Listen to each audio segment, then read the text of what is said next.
La Corte Suprema acaba de asustarse de su propia decisión. Hace solo unos meses, estos jueces ampliaron el poder de Trump. Hoy, en plena audiencia, algunos parecieron darse cuenta de que habían ido demasiado lejos.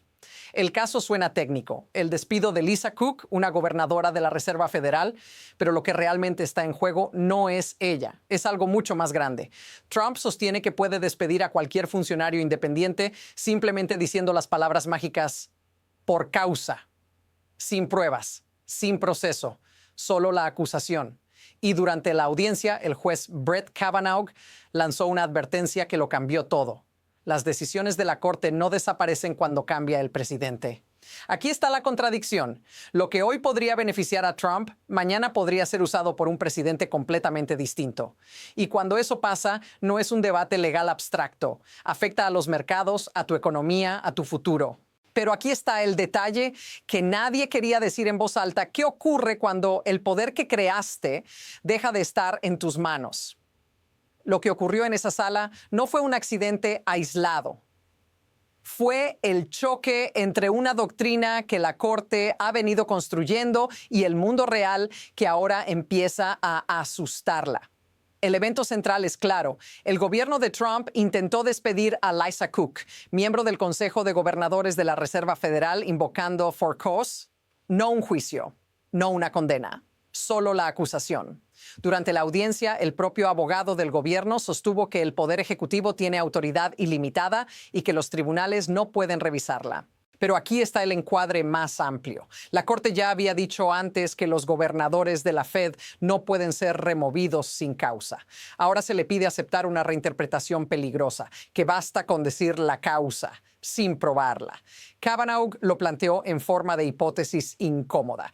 ¿Qué pasa si un futuro presidente demócrata usa exactamente el mismo argumento para purgar a funcionarios por diferencias políticas?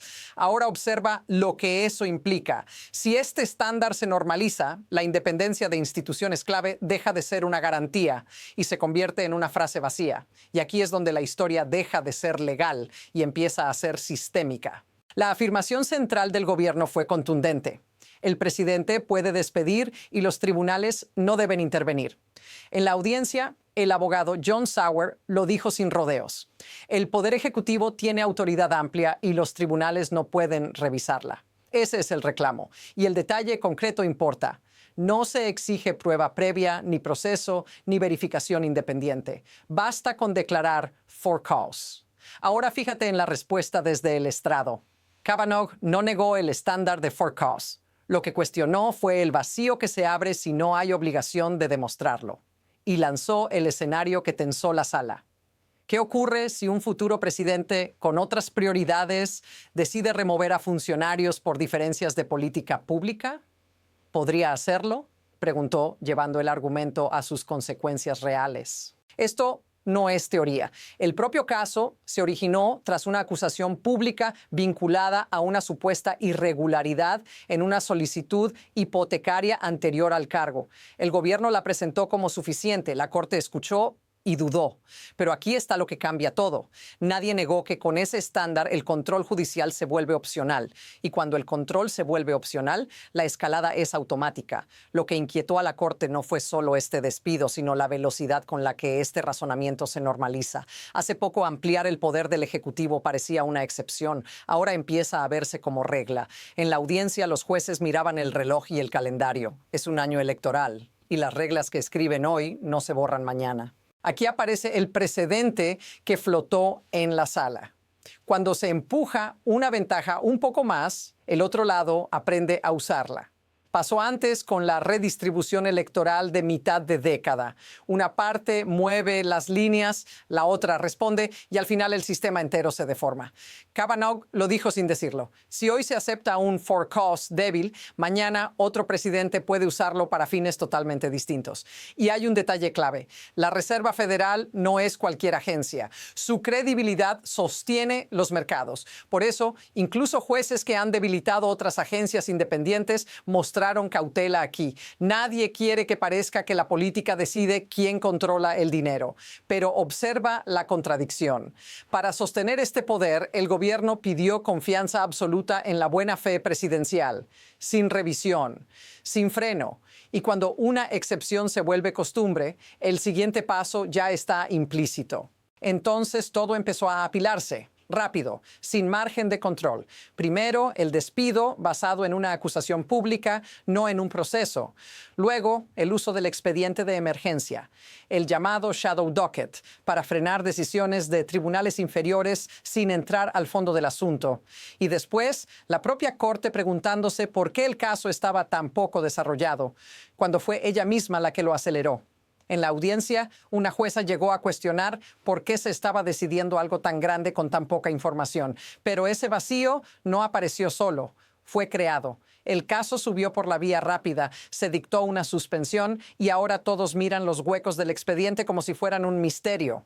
Mientras tanto, el argumento del gobierno no se movió ni un centímetro. Poder amplio, revisión mínima, confianza total. Todo apoyado en la idea de que el presidente actúa de buena fe. Y aquí la presión se multiplica, porque nadie en la sala parecía ignorar el contexto real del caso. Pero aquí está el punto de quiebre. Si este patrón continúa, las decisiones más delicadas pueden tomarse sin pruebas completas, sin tiempo y sin corrección posterior.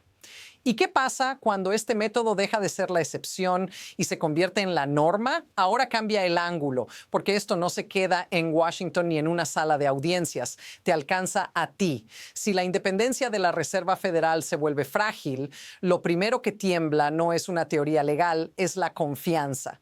La confianza en que las decisiones económicas no responden a impulsos políticos del momento. El propio argumento escuchado en la Corte lo deja claro. Si basta con decir for cause sin probarlo, cualquier gobernador puede convertirse en desechable. Y cuando los mercados perciben eso, reaccionan. No esperan a que salga la sentencia final.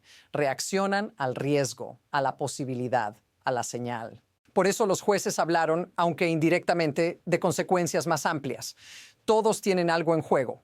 Pensiones, ahorros, 401(k). La estabilidad no es abstracta, es el precio del crédito, el valor del dólar, la sensación de que mañana no dependerá de un capricho. Y aquí entra lo más inquietante. No hace falta que esto se use muchas veces, basta con que pueda usarse una sola vez para cambiar el comportamiento de todos los demás. Si esto te suena familiar, dilo en los comentarios, porque lo que parece lejano casi nunca lo es. Aquí es donde la historia se vuelve más fría y más clara. No se trata de una persona ni de un despido aislado. Se trata del mecanismo que lo permite. El sistema funciona sobre una suposición silenciosa, que el presidente actúa de buena fe. Esa suposición es la base de gran parte del derecho administrativo moderno. Y en la audiencia, el propio abogado del gobierno insistió en ella. Confíen, no revisen, no cuestionen. Pero observa el incentivo que eso crea. Si basta con invocar una causa sin demostrarla, el costo de mentir desaparece. El sistema deja de filtrar la intención real y solo evalúa la forma.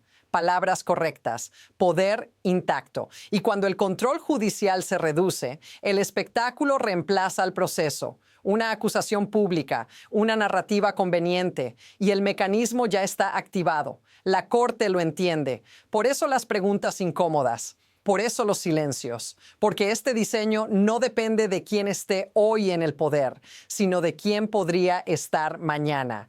Y una vez que la herramienta existe, alguien la va a usar. Aquí está la idea inquietante.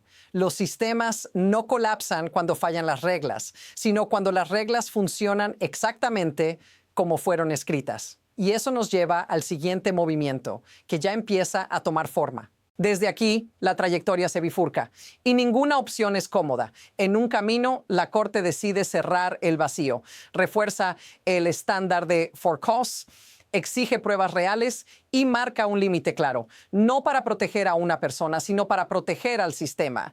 Ese fallo enviaría una señal inmediata. Hay frenos, incluso cuando el poder presiona. Los mercados respiran, las agencias leen el mensaje, el precedente queda contenido, pero hay otro camino, más silencioso, más probable. La Corte evita una decisión frontal, deja el caso en suspenso, permite que la suspensión siga vigente y pospone el choque real. No dice que esté bien, Tampoco dice que esté mal, solo deja que el tiempo haga su trabajo y mientras tanto el Poder Ejecutivo opera dentro de esa zona gris. Aquí está la tensión. Cada día sin claridad es una invitación. No hace falta abusar del poder de inmediato. Basta con saber que existe. Los funcionarios ajustan su conducta. Las instituciones se vuelven cautelosas. El sistema cambia sin que nadie anuncie el cambio. Y lo más importante, la próxima vez que esto ocurra, ya no será una sorpresa. Será un método. La pregunta no es qué decidirá la Corte hoy. Es qué tipo de poder está ayudando a normalizar para mañana. Y eso nos lleva al último punto, el que conecta todo. Hay una idea que atraviesa toda esta historia y rara vez se dice en voz alta. El peligro no aparece cuando el poder se usa de forma abierta, sino cuando se vuelve rutinario. Este caso no trata solo de Trump, ni de Lisa Cook, ni siquiera de la Reserva Federal. Trata de cómo una institución que debía poner límites empieza a medir el daño en lugar de prevenirlo.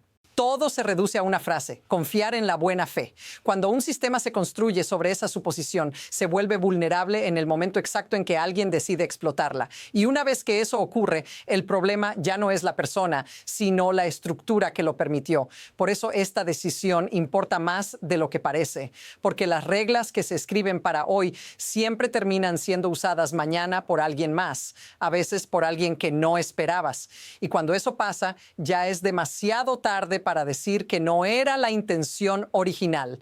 Si quieres entender cómo este tipo de decisiones terminan redefiniendo el poder mucho antes de que lo notemos, sigue este canal. Este caso no se cierra aquí. Solo abre la siguiente capa, porque lo que la Corte decida no será el final de la historia, será el punto de partida del próximo capítulo.